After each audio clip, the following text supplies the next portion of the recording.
नमस्कार, यहाँहरूलाई हार्दिक स्वागत छ हाम्रो यस धर्मकुञ्ज युट्युब च्यानलमा। आज हामी सबैभन्दा साहसी, निडर र ऊर्जावान राशि मेष राशिका सम्पूर्ण जीवन रहस्य खोल्दैछौँ। मेष राशिको स्वामी मङ्गल ग्रह हो। यो अग्नि तत्त्वको राशि हो। यसैले मेष राशिका मानिसहरू आगो जस्तै हुन्छन्, जसमा जोस, ऊर्जा र प्रकाशले भरिएको हुन्छ। उनीहरूको स्वभाव यस्तो हुन्छ कि साहसी, निडर, स्पष्ट वक्ता र ऊर्जावान नेतृत्व गर्न सक्ने, तर कहिलेकाहीँ उनीहरू अलि हतार गर्ने र अधीर र चाँडै रिसाउने पनि हुन सक्छन्। करियरको कुरा गर्दा मेष राशिलाई नयाँ कामको सुरुवात गर्न र चुनौतीपूर्ण जिम्मेवारी लिन मनपर्छ। उनीहरूका लागि सेना, पुलिस, इन्जिनियरिङ, चिकित्सा, विशेष गरी शल्यक्रिया, खेलकुद र व्यवसाय जस्ता क्षेत्रहरू धेरै राम्रो हुन्छन्, जहाँ उनीहरूको नेतृत्व क्षमता र प्रतिस्पर्धात्मक भावना देखिन्छ। मेष राशिका व्यक्तिहरू पैसा कमाउनुमा धेरै सक्रिय हुन्छन्। उनीहरू खर्च गर्न पनि पछि पर्दैनन्, तर सही ठाउँमा गरिएको लगानीले उनीहरूलाई राम्रो प्रतिफल दिन्छ। तर हतारमा लगानी गर्ने बानीबाट पनि जोगिनुपर्छ।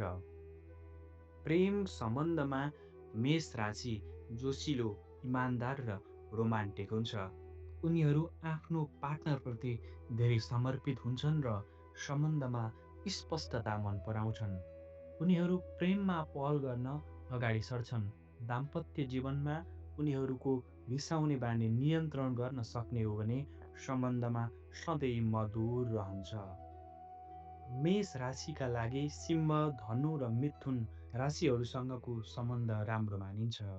मेष राशिले प्राय शारीरिक ऊर्जा धेरै बोकेको हुन्छ। उनीहरूलाई शिर, टाउकोसँग सम्बन्धित समस्याहरू जस्तै टाउको दुख्ने, माइग्रेन जस्ता समस्याहरू आउन सक्छन्। नियमित व्यायाम र रिस नियन्त्रण नै उनीहरूको उत्तम स्वास्थ्यको लागि महत्त्वपूर्ण छ। अब जानौँ मेष राशिका लागि शुभ हुने कुराहरू। मेष राशिका लागि शुभ रङ भने रातो र सुन्तला रङको शुभ मानिन्छ। शुभ अङ्क 9 हो भने शुभ दिन मङ्गलबार रहेको छ। शुभ रत्न मुगा रहेको छ। समग्रमा मेष राशि भनेको नयाँ सुरुवात, साहस र विजयको प्रतीक हो।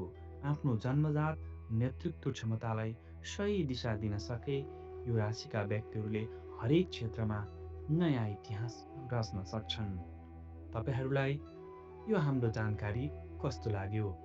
कमेन्टमा आफ्नो विचार लेख्नुहोस् र यस्तै ज्ञानवर्धक भिडियोहरूको लागि हाम्रो च्यानललाई सब्स्क्राइब गर्न पनि नबिर्सनुहोला। क्रमशः हामी अन्य राशिहरूको सुझाव पनि लिएर यहाँहरूमाझ उपस्थित हुने नै छौँ। त्यतिन्जेलसम्मको लागि बिदा दिनुहोस्। जय होस्, जय श्री राधे।